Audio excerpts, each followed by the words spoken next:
जानते हैं 14 मार्च 2023 को बजट सत्र शुरू हुआ था और इसमें 16 बैठकों का आयोजन किया गया। 16 मार्च 2023 तथा 24 मार्च 2023 के 2 दिन गैर सरकारी कार्य के दिवस निश्चित किए गए थे।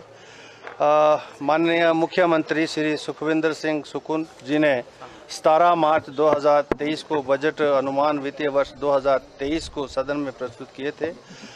सदन की कार्रवाई 75 घंटे और 60 मिनट 59 मिनट्स चली है और सार्थक चर्चा जो है इसमें कुल 52 जो बजट के ऊपर 52 members they deliberated on the budget और ये चर्चा जो है 19 घंटे 51 मिनट चली है और हमारा जो उत्पादकता है, जो वर्किंग एफिशिएंसी है विधानसभा की, इस बजट सत्र की 93.77% रही है। और इसमें सभी जो सामान्य सदस्य हैं इस माननीय सदन के, चाहे वो पक्ष के हों चाहे विपक्ष के हों, मैंने सभी को पूरी तरह से अपनी बात रखने का मौका दिया और विशेष रूप से जो नौजवान जो पहली बार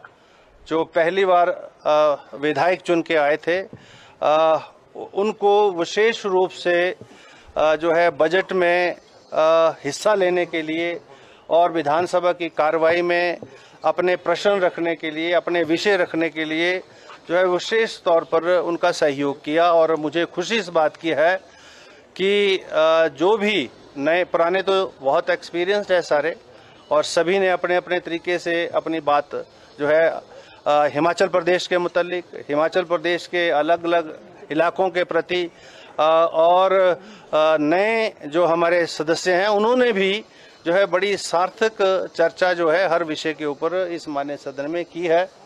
और प्रश्न जो है 639 स्टार्ट क्वेश्चन और 257 अनस्टार्ट क्वेश्चन से जो सूचनाएं जो है माननीय सदस्यों को, मतलब कुल 896 के करीब जो है सूचनाएं माननीय सदस्यों को हमने उपलब्ध करवाई हैं। इसके अलावा नियम 61 के तहत, नियम 62 के तहत, नियम 67 के तहत, नियम 101 के तहत भी विषय जो है इस माननीय सदन में उठे, जिनको हमने इजाज़त दी।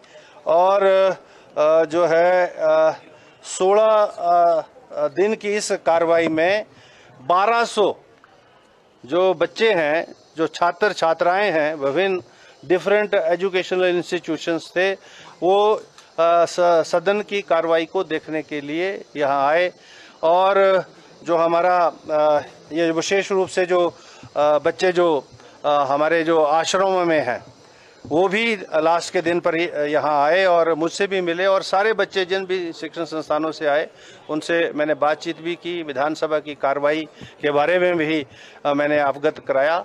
और हम ये चाहते हैं कि विधानसभा जो है वो मात्र जो है 68 लोगों तक सीमित ना रहे या कुछ अधिकारियों तक सीमित ना रहे। ये विधानसभा की जो कार्रवाई है वो जन जन तक पहुँचे, साधारण व्यक्ति तक पहुँचे, बच्चों तक पहुँचे, इसके प्रयास हमने इस सत्र के माध्यम से किए। और एक और बात जो मैं करने जा रहा हूँ कि अभी 4 जून को एक बाल विधानसभा का आयोजन भी जो है कौंसिल चैम्बर में हम करने जा रहे हैं। अभिप्राय इसके पीछे ये है कि जो देश भर के जो 68 बच्चे हैं जिनका चयन होगा, और वो संस्था LIC के माध्यम से जो हमारी परफेक्ट सोसाइटी है, जो NGO है, उसके माध्यम से यह इसका आयोजन हो रहा है। वो बच्चों का चयन होगा। कुछ जो है प्रभावशाली जस्टिस रिटायर्ड या सिटिंग जजेस जो है उस कार्रवाई में जो है यहाँ मेरे साथ बैठेंगे, ताकि बच्चे जो है इस बात को समझें कि जो उनका भविष्य है, उसकी जो चुनौतियाँ हैं और उन चुनौतियों का जो समाधान होना है, उसका जो माध्यम है वो विधानसभाएं या पार्लियामेंट होती है। और उन पार्लियामेंट की कार्रवाई या विधानसभा की कार्रवाई उनके जहन में पहुंचे, उन तक पहुंचे, उसके प्रति उनका जो है इंटरेस्ट क्रिएट हो, इसी आशा के साथ जो है हमने बाल विधानसभा का आयोजन भी हम करने जा रहे हैं। और धर्मशाला की जो हमारी विधानसभा का परिसर है वहाँ अन्य गतिविधियाँ, विधानसभा का जब सत्र लगेगा तो लगेगा, लेकिन इसके अलावा कुछ ट्रेनिंग प्रोग्राम्स जो हैं राष्ट्र स्तर के, अंतर्राष्ट्रीय स्तर के, उनका आयोजन भी हम निकट भविष्य में हम करने जा रहे हैं। आप सबका बहुत बहुत जो है धन्यवाद है कि आप सब योग बजट की ये बजट सत्र की इस कार्रवाई के संचालन में विधानसभा सेक्रेटेरिएट को मुझे व्यक्तिगत तौर पर मिला है। आपने जो भी विषय यहाँ सदन में उठे हैं उसको जन जन तक पहुंचाने के लिए सभी समाचार पत्रों ने, इलेक्ट्रॉनिक मीडिया ने और प्रिंट मीडिया ने बहुत अच्छे तरीके से उसकी कार्रवाई जो है हिमाचल के जन जन तक, यही हम सब का जो है मुश्तरका प्रयास है कि जो हिमाचल प्रदेश आगे बढ़े, चाहे वो मीडिया हो, चाहे विधायक हो, चाहे कार्यपालिका हो, और हम अपने अपने जो है जो दायित्व हैं उनका निर्वहन करते रहें। आप सबका बहुत बहुत आभार, धन्यवाद। क्या पूछना चाह रहे? मेरा भी ये पहला एज ए स्पीकर कि 14वीं विधानसभा का दूसरा सत्र था, पहला बजट सत्र था, और जो मेरा अपना एक्सपीरियंस था उसका मैंने इस्तेमाल किया है विधानसभा की कार्रवाई में। और जो नए माननीय सदस्य होते हैं और जिनको संरक्षण चाहिए होता है कुर्सी से, स्पीकर से, वो हमने उनको उपलब्ध कराया है और मेरा एक्सपीरियंस बहुत अच्छा रहा है। सारे माननीय सदस्यों का सहयोग तकरीबन मुझे मिला है। कभी कभी कुछ क्षण ऐसे हो जाते हैं जहां व्यवस्था जो है बनाए रखने के लिए कुछ कठोर निर्णय भी लेने पड़ते हैं, वो भी लिए गए हैं, लेकिन बड़े सौहार्दपूर्ण वातावरण में वो लिए गए हैं। और जो है आज अभी जो है इसका समापन हुआ है। अब नेता जो सदन के नेता माननीय मुख्यमंत्री जी ने अपना वक्तव्य दिया, उसके बाद प्रतिपक्ष के नेता ने उसके बाद मैंने भी अपनी बात की है। मुझे अच्छा लगा और this was a very good experience. Judicial activity हो गई, वो 1 महीने के अंदर अंदर वो भी रिपोर्ट देगी। दूसरा जो है भांग की खेती या अफीम के जो औषधीय गुण हैं और हिमाचल प्रदेश में रिसोर्स जनरेशन में या जो है जो दुर्गम क्षेत्र हैं वहाँ पर एक आय का साधन और स्रोत भी है, उस दृष्टि से भी इसके ऊपर भी एक कमेटी कॉन्स्टिट्यूट हुई है अभी, जो 1 महीने के अंदर रिपोर्ट देगी। और जो है उस रिपोर्ट के बाद सरकार जो है उस पर काम करेगी और रिपोर्ट जो है विधानसभा में आएगी। जब आएगी चर्चा में तो देखेंगे उस पर क्या क्या माननीय सदस्य जो है अपना सुझाव देना चाहेंगे और उसको फिर अडॉप्ट किया जाएगा और उसके ऊपर फर्दर कार्रवाई की जाएगी। सत्र खत्म होने पर मुख्यमंत्री सुखविंदर सिंह सुक्खू ने कहा कि सत्र सौहार्दपूर्ण तरीके से खत्म हुआ है। सत्र में विपक्ष को बोलने का पूरा मौका दिया गया। कर्ज को लेकर विपक्ष पर हमला बोलते हुए मुख्यमंत्री ने कहा कि विपक्ष बौखलाहट में है, इसीलिए पूर्व मुख्यमंत्री को सदन में गुस्सा आ रहा था। सरकार प्रदेश की आर्थिक स्थिति को देखते हुए आगे बढ़ रही है। आने वाले 4 वर्षों में प्रदेश की आर्थिकी को पटरी पर लाएंगे और आगामी 10 वर्षों में प्रदेश देश का सबसे शक्तिशाली राज्य होगा। जो आपने इतना हमारा जो बजट सेशन था उसको सबने कवरेज किया, इसके लिए सबसे पहले तो मैं इलेक्ट्रॉनिक्स मीडिया, प्रिंट मीडिया सबका धन्यवाद करना चाहता हूँ। और अभी हमने एक और फैसला किया है कि शिमला में जो एप्पल होता है, सेब होता है, उसके लिए हमने पीछे कहा था कि हम यूनिवर्सल कार्टल बॉक्स की तरफ भी देखेंगे और किसान को नुकसान ना हो, बागवान को नुकसान ना हो, जो एप्पल ग्रोअर्स है उनको नुकसान ना हो, उस दृष्टि से हमारे हॉर्टिकल्चर मिनिस्टर्स और रोहित ठाकुर जी ने उसको स्टडी किया और स्टडी करने के बाद ये पाया कि किसानों का जो एप्पल का जिसमें एप्पल भरा जाता है बॉक्स होता है, वो कई बार 24 किलो का होता है, कई बार 28 किलो में का होता है, लेकिन वो पेटी के रेट के हिसाब से उसको प्राइस मिलता है। अब जब पेटी के रेट के हिसाब से प्राइस मिलता है कि ये पेटी है, इसका प्राइस हो गया कि 900 रुपये पेटी गई जी, 1000 रुपये पेटी गई, कितने किलो सेब है, वो चाहे 30 किलो ही है। तो उस दृष्टिगत हमारी सरकार ने बागवानों के हित के लिए काफ़ी सोच विचार किया और जो जगत सिंह नेगी जी हमारे हॉर्टिकल्चर मिनिस्टर है, हमने ये फैसला किया है जितने भी बागबान हैं हिमाचल प्रदेश में, चाहे वो एप्पल ग्रोवर्स है या और भी बागबान है, कि जो भी वेट के हिसाब से जो भी हमारे किसान होंगे, बागबान होंगे, हम वेट के हिसाब से, पर किलो के हिसाब से उसका रेट तय करेंगे। ये फैसला हमारा आज हुआ है। ये बागवानों के लिए बहुत बड़ी राहत की बात है। कई बागवान बेचारे गांव में 30 किलो की पेटी भर के दे देते थे, 25 किलो की पेटी भर के दे देते थे। इस दृष्टिकोण से आज हमने बागवानों के हित में ये फैसला किया कि पहले तो यूनिवर्सल कार्टन बॉक्स के बारे में पता करेंगे कि इतनी जल्दी उपलब्ध हो सकता कि नहीं हो सकता। अगर नहीं हुआ तो हमने अभी ये इंतजाम किया है कि वेट के हिसाब से किसान को उसका उचित मूल्य मिले, बागवान को उसका उचित मूल्य मिले। इस दृष्टि से कौन से हमने एक नियम लागू कर दिया है कि जो अगला जो हमारा एप्पल का सेफ सीजन होगा उसमें हम वेट के हिसाब से कीमत की तय करेंगे। धन्यवाद। सर, किस तरह या विपक्ष समझकर अनजान बनना चाहता है? मुझे बड़ा, तो वो जब बिल पर चर्चा हो रही थी तो प्रावधानों पर चर्चा नहीं हो रही थी, राजनीतिक भाषण हो रहा था और कहा जा रहा था कि केंद्र की सरकार का ये बिल है। ये हिंदुस्तान का पहला ऐसा बिल है जिसमें बच्चा 0 से लेकर 27 साल तक, कोई भी हिंदुस्तान में 27 साल के ऊपर अनाथ बच्चे जो है, जो उनकी माता नहीं है, जिनके पिता नहीं है, उनका ख्याल रखता है। हमारी सरकार ने इस बिल को पास कर उनको अधिकार दिया है। इनका सहायता करने के लिए कई एनजीओज बनी होती है, कई एजेंसियां बनी होती है, अच्छी बात है, वो करते हैं। कई राजनीतिक लोग भी उनकी सहायता करते हैं, कई फाउंडेशंस भी उनकी सहायता करते हैं। लेकिन हमने कहा कि इनकी सहायता करने के बजाय उनके मन में एक भाव रहता है कि ये दया, कि हम इनकी दया भाव पर निर्भर करते हैं सहायता के क्षेत्र में। मैंने उस दृष्टि को पहचाना और उस दृष्टि को पहचानने के बाद मैंने कहा कि ये किसी की दया दृष्टि पर निर्भर नहीं रहना चाहिए। अगर आज इनके माता पिता इस दुनिया में नहीं रहे, किसी दुर्घटना में हो गए, कभी कोई कार दुर्घटना हो जाती है, बस दुर्घटना हो जाती है, माँ बाप दोनों छोड़ के चले जाते हैं, तो इन बच्चों का कौन सहारा भरेगा? इसलिए हमने उनको चिल्ड्रन ऑफ द स्टेट कहा और ये कहा कि सरकार ही माता है, सरकार ही पिता है, उनका अधिकार है। अब जब वो बच्चा कॉलेज में जाएगा तो उसका फीस देने का भी सरकार देगी, हॉस्टल की फीस भी सरकार देगी। IIT में सिलेक्ट होता है, NIT में सिलेक्ट होता है, एम्स में सिलेक्ट होता है, MBBS में सिलेक्ट होता है, पॉलिटेक्निकल में सिलेक्ट होता है। बेटियां अगर BSc नर्सिंग करती है उसमें सिलेक्ट होता है, या कोई उच्च शिक्षा प्राप्त करती है तो हॉस्टल का खर्चा तो देगी, फीस का खर्चा तो देगी, 4000 रुपया मासिक पॉकेट मनी के लिए भी देगी।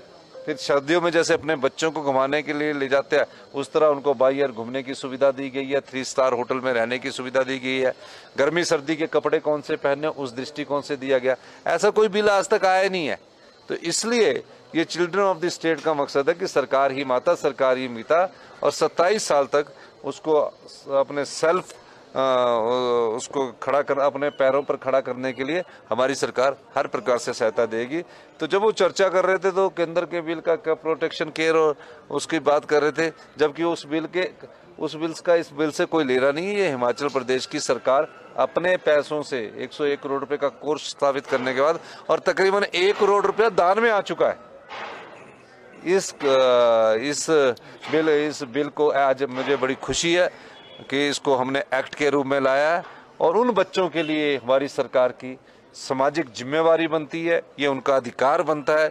जो बच्चे अपने बचपन में, छोटी उम्र में अपने माता पिता खो गए या उसके बाद अपने माता पिता खो गए, ये अब उनके अधिकार क्षेत्र में आता है। इसके नियम जल्दी लागू कर दिए जाएंगे और इस सुविधा का लाभ जल्दी ही अनाथ बच्चों को आने वाले समय में मिल जाएगा। भांग की खेती के बारे में मैंने तो देखो अभी इसकी ज़्यादा जानकारी मैं प्राप्त कर रहा हूं, और भांग की खेती के बारे में कमेटी बनाई है। भारतीय जनता पार्टी के विधायक पूर्ण चंद ठाकुर जी ने ये प्रस्ताव लाया था एक नियम 133 के तहत, जिसके लिए 63 के नियम 63 के तहत पूर्ण चंद ठाकुर जी, जो कि मंडी द्रंग से भारतीय जनता पार्टी के विधायक है, और हंसराज जी और सुंदर ठाकुर जी, इन सब लोगों ने अपने विचार रखे हैं। तो इस दृष्टि से कि जैसे कि हंसराज जी ने अपना अनुभव बताया, तो अगर मेडिसिन यूज के लिए होगा तो अभी तो इस पर कमेटी बनाई है। जब तक कमेटी रिपोर्ट देंगे, कमेटी की रिपोर्ट के बाद स्टडी करेंगे, उसके बाद हम इस दृष्टि से आगे बढ़ेंगे। पर थी अफीम के तो हिमाचल में वातावरण नहीं है। सर, नेता प्रतिपक्ष ने ये कहा अभी थोड़ी देर। देखिए, ये जब बौखलाहट होती है, अब सत्ता में रहते हुए तो थोड़ा कम गुस्सा आता था, लेकिन विपक्ष में रहते हुए बहुत गुस्सा आता है और बहुत जल्दी उठ जाते हैं। तो मेरा ये मानना है कि कोई ऐसा फैसला हमने हिमाचल प्रदेश के नागरिकों के खिलाफ नहीं लिया। हमने जो भी फैसले लिए हिमाचल की जनता और हिमाचल के भविष्य को देखते हुए लिए। हम ऐसे संस्थान नहीं खोल सकते जहां हम वार्ड वाई के सारे सिविल हॉस्पिटल चलाएं, डिस्पेंसरियां चलाएं।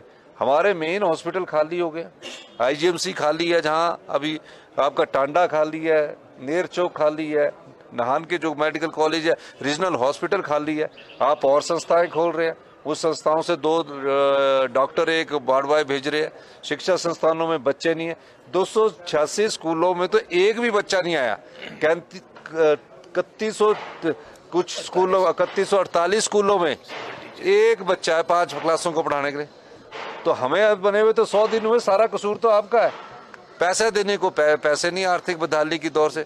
इस बार तो हमने, और स्पीकर साहब ने जो डिनर होता था वो भी नहीं दिया। पर ये इन चीजों को हम इसमें काउंट नहीं करते, पर हम विकास में कैसे आगे बढ़ा जाए इस दृष्टि से भी हम कार्य करते हैं और हम इस दृष्टि से आगे बढ़ रहे हैं। हाल में भारतीय जनता पार्टी ने जो फाइनेंशियल जो इनडिसिप्लिन रहा है, जो अनुशासनहीनता रही है, उस संदर्भ में हमने ये श्वेत पत्र लाने की बात की है। इसका कैबिनेट में चर्चा करके इसके एक कमेटी का गठन किया जाएगा। 4 रिसोर्स मोबिलाइजेशन किए जो मैंने अंदर बताए।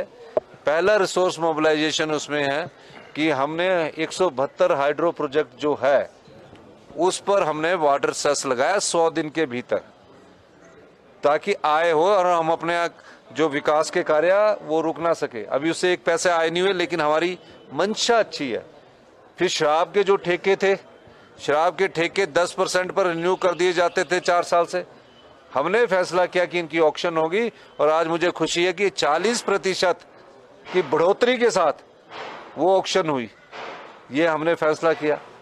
तीसरा हमने फैसला किया कि जो पावर प्रोजेक्ट है जिससे बिजली पैदा होनी है वो 2 साल पहले कैसे बनेंगे, उस दृष्टि से हम आगे बढ़े।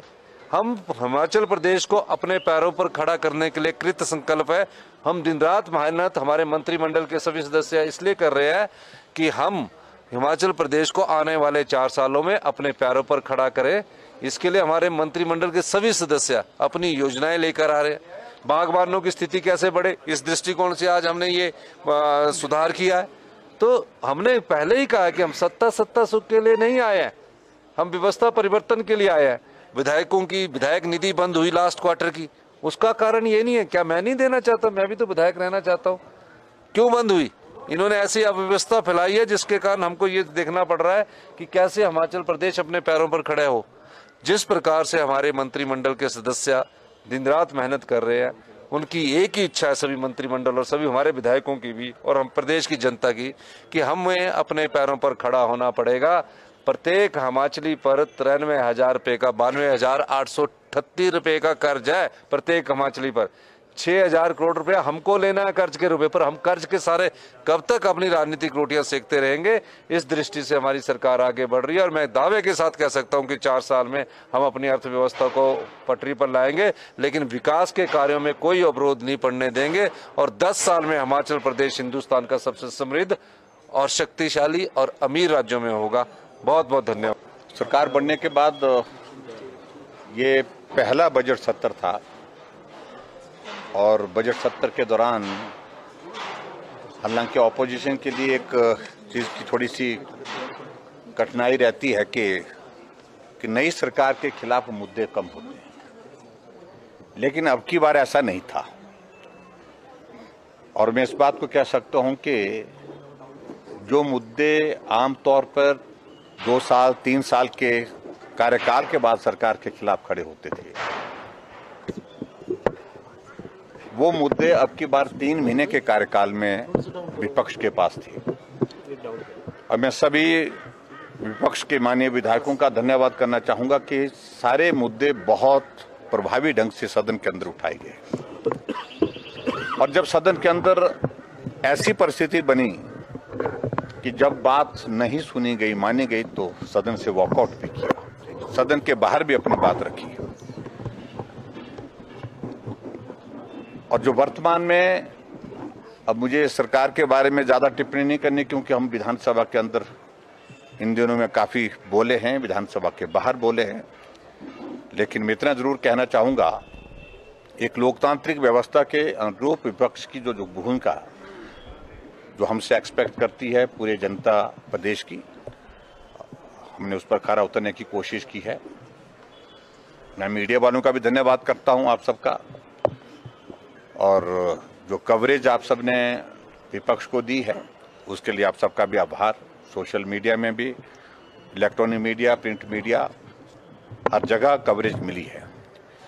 जहां तक मुद्दों की बात रहती है, हमने पहले भी आज विधानसभा के अंदर बात को बड़ा स्पष्ट कहा कि हम सदन की कार्यवाही में भाग लेने के लिए अगर पहुंचे, इसका अभिप्राय ये नहीं है कि जो हमारे मुद्दे थे वो समाप्त हो गए। मुद्दे कायम हैं, चाहे वो संस्थान डिनोटिफाई किया है, वो भी उस पर हमारा स्टैंड बहुत क्लियर है, स्पष्ट है। और उसके साथ साथ में इसके अतिरिक्त जो ऐसे निर्णय और भी हुए हैं जहां हमने अपनी बात प्रखर रूप से कही है विधानसभा के अंदर। हम चाह रहे थे कानून व्यवस्था पर चर्चा हो, लेकिन वो नोटिस देने के बावजूद भी वो चर्चा नहीं लग पाई। बहुत सारे और इश्यूज थे जिन इश्यूज पर हम चर्चा करना चाह रहे थे, लेकिन समय की कमी रहती है, एक सीमा है सारी चीजों को लेकर के। लेकिन फिर भी उसके बावजूद मैं इस बात को कहूं कि विधानसभा के अंदर बजट डिस्कशन में भी हमारे विपक्ष के सब साथियों ने बहुत तर्क के साथ अपनी बात कही है और दमदार तरीके से अपनी बात कही है चर्चा में भाग लेते हुए, और उसके लिए मैं सभी सदस्यों का एक बार फिर से धन्यवाद करता हूं। और जो मैंने कहा कि जिन मुद्दों को हमने प्रदेश हित में, जनहित में इस माननीय सदन में उठाया है, उन मुद्दों पर आज भी हम कायम है और आने वाले समय में भी उन मुद्दों को उठाते रहेंगे। देखिए, बिल्कुल निश्चित रूप से हम बिल्कुल बड़ा स्पष्ट हैं इस बात को लेकर के, कोई इसमें कोई कंफ्यूजन नहीं है। खासतौर से जो इंस्टीट्यूशन फंक्शनल हुए थे वो सोचे समझे बिना रद्द किए हैं, बंद किए हैं। यहां तर्क तो ये दिया जा रहा है कि आर्थिक रूप से प्रदेश की परिस्थिति ऐसी नहीं, लेकिन बहुत ही दुर्भाग्यपूर्ण मैं समझता हूं कि प्रदेश के विकास को इस तराजू में, राजनीतिक तराजू में नहीं तोलना चाहिए। ये संस्थान अगर बंद 4 महीने बाद, 5 महीने बाद होते, रिव्यू करने के बाद होते तो समझ में आता। 11 तारीख को शपथ होती है दिसंबर को, 12 तारीख को संस्थान रद्द करने की प्रक्रिया होती है, तो सीधा सा अर्थ यही है कि राजनीतिक मकसद के साथ संस्थान रद्द किए गए हैं। और हमने इस बात को कहा है, आने वाले समय में जब भी होगा भारतीय जनता पार्टी की सरकार बनेगी, जो रद्द किए संस्थान उनको बहाल करेंगे। एक बात बड़ी स्पष्ट है।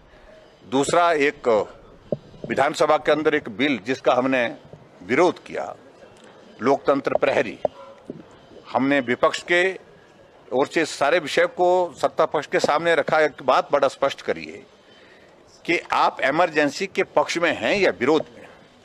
गोल गोल घूमते रहे, बातों को इधर उधर करते रहे, लेकिन सटीक जवाब कहीं भी किसी तरह से हमको प्राप्त नहीं हुआ। वो कानून जो हमने बनाया था उसको रद्द करना कतई भी तर्कसंगत नहीं था। तीसरी बात, शिमला कॉरपोरेशन के चुनाव के सिलसिले में 3 बार नोटिफिकेशन करना, बदल बदल करके करना, वोटर्स बनाना और ऐसे इस तरह से वोटर बनाना। 15 तारीख तक वोटर पुरानी व्यवस्था के अनुरूप बनाए जा रहे थे, 6 तारीख से 15 तारीख तक, और 15 से बाद फिर 20 तारीख तक नए व्यवस्था के अंतर्गत कहा कि कोई भी आदमी वोटर बन सकता है। बल्क में लगभग 11,000 वोटर गलत तरीके से कांग्रेस के नेताओं ने यहाँ पर बनाए हैं, और स्वाभाविक रूप से कॉरपोरेशन के चुनाव को प्रभावित करने के लिए वो सारी प्रक्रिया जिसका हमने विरोध किया है। इसके अलावा और सारी चीजों को लेकर के जो हमने मुद्दे उठाए हैं वो आपके ध्यान में है, मैंने उस पर डिटेल में जो विधेयक लाया गया था अंडरग्राउंड वाटर वाला,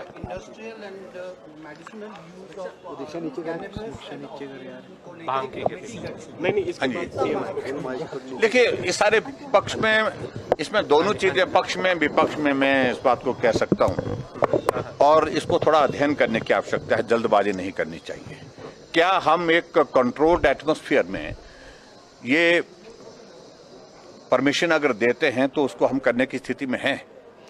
कंट्रोल्ड एटमॉस्फेयर में तो हम एक्साइज की सारी चीजें जो है, वो शराब जो है वो भी बनती है, वो भी तो एक उस तरह से होती है, लेकिन उसके बावजूद भी बहुत जगह हमने देखा कि उसके कारण परिणाम अच्छे नहीं है कई जगह। इसलिए दोनों पक्ष को उसको देखने की आवश्यकता, बहुत जल्दबाजी करने की आवश्यकता इसमें नहीं है। सर, अंडरग्राउंड वाटर को लेकर सीधी सी बात है, उस अमेंडमेंट को मैं समझता हूँ बिल्कुल गैर जरूरी उसको लाया गया, कोई औचित्य नहीं था, और हमने इस बात को विधानसभा के रिकॉर्ड पे लाया है कि सजा का प्रावधान समाप्त करने की वजह क्या है। आखिरकार वॉयलेशन कौन करते हैं? वॉयलेशन करने वाले लोग ज्यादातर वो है जो इंडस्ट्री सेक्टर में, जिनको परमिसिबल जो एक लिमिट दी गई है पानी की, उससे ज्यादा वो एक्सट्रैक्ट करने की कोशिश करते हैं, और वही लोग बार बार हमको भी मिलते थे कि इस प्रावधान को समाप्त करिए। कारण उसकी वजह यह थी कि उनके दिमाग में साइकोलॉजिकल प्रेशर था कि अगर कहीं सजा हो गई तो बहुत मुश्किल होगा, यही आपको बता रहा हूं मैं।